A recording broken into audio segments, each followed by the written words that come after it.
Quiet, please. I want to do a few more examples. Can you redo that last example right before lunch? Not right now. All right, let me have your attention.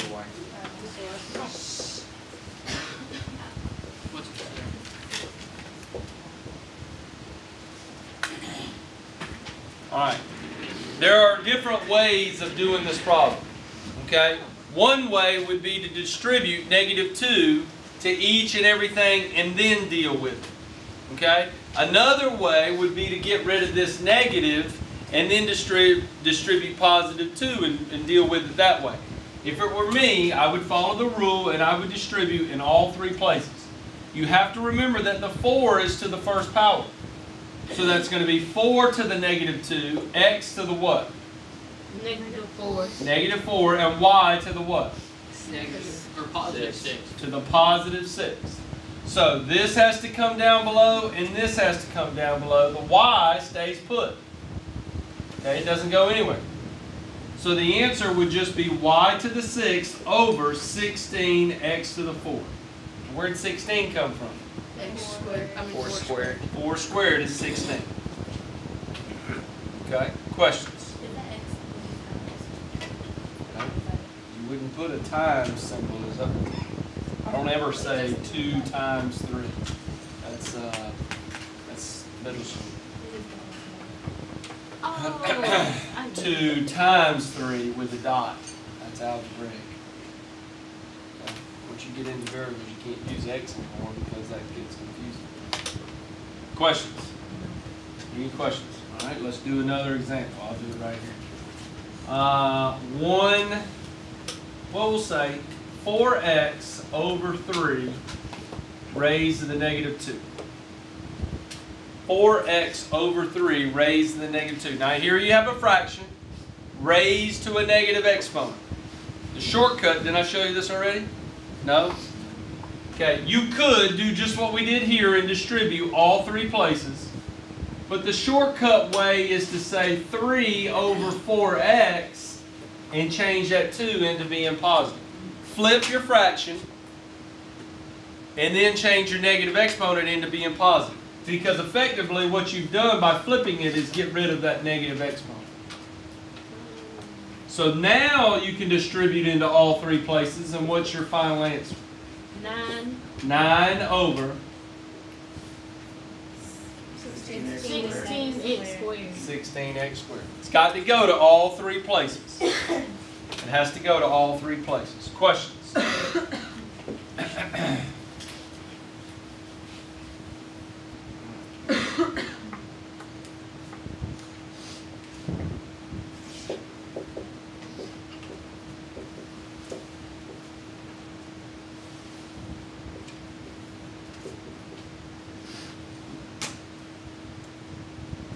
What do you think your first step is going to be here? Flip. Well, you could multiply across.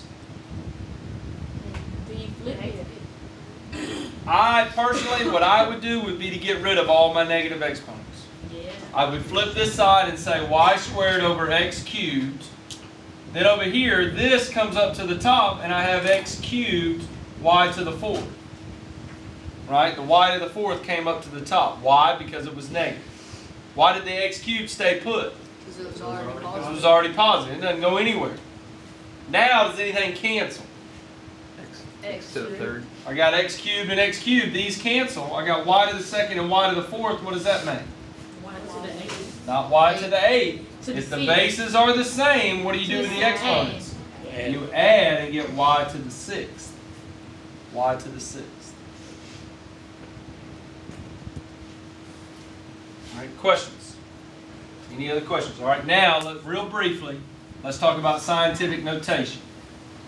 Scientific notation is on the test. It's in this section. It's one of the standards. I just want to cover it real quick. 527,000.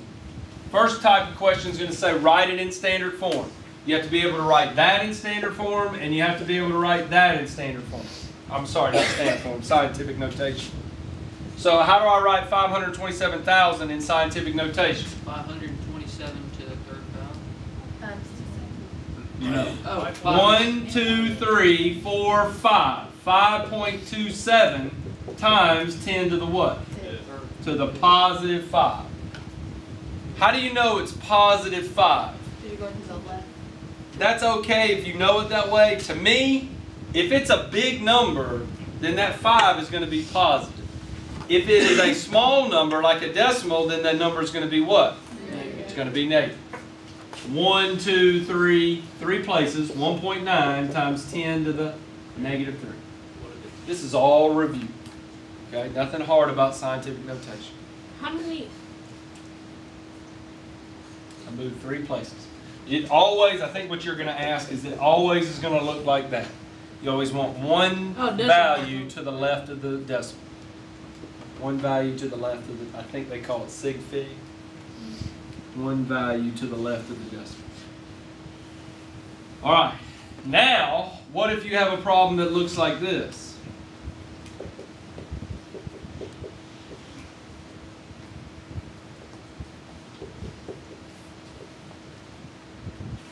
I certainly don't want to try to do this by hand.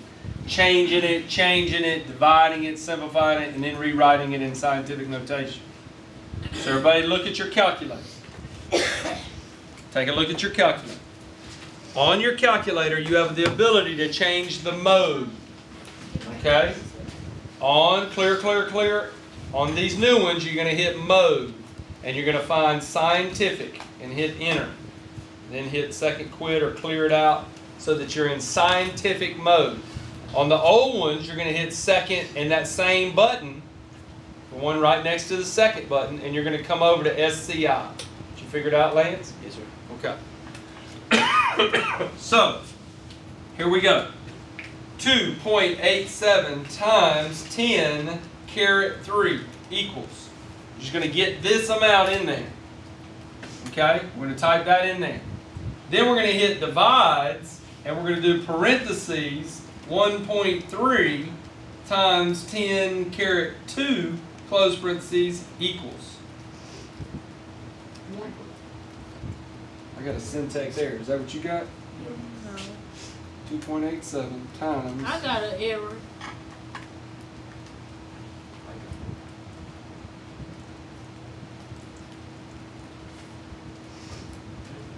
No, I got it. This comes out to 2.2 times 10 to the 5th. On these new ones, you don't use parentheses, I don't think. I don't know, maybe I did it wrong. I use parentheses in mine. You better use parentheses, because your calculator's going to do it correctly. Divided by parentheses 1.3 times 10 squared, close parentheses. What did you get? Yeah, here we go. 2.2 times 10 to the first power. All right, that's what you should have got. 2.2 times 10 to the first power. It's in scientific notation. You're ready to go. Your calculator will do it for you. You ought to be begging me for these type problems. The only thing is you got to make sure it's in scientific form, scientific notation form. After you do this part, you press divide. I would hit enter. Is that the first part? Yeah. Hit enter. Then hit divide. Say that again. Oh, you hit the fraction bar and it worked? Yeah. And you didn't have to use parentheses? Okay. That's what I was Guys, thinking. here's the problem. Some of you have the old ones, some of you have the new ones, some of you have the Casios, and some of you have the graphing ones. So in the old days, I just taught the old calculator. But because I've recommended and so many of you have the new ones, I'm trying to teach you on both of them. So you're going to have to play around with it a little bit. You're going to get a chance to practice here in just a second. It's not hard, okay? You ought to be begging me to put as many of these on the test as possible, okay? Scientific notation is all review, okay? Just not something you can forget. And it's on the EOCT, so great, okay? Any questions? All right, turn in your workbook to page 117. Okay. Turn in your workbook to page 117.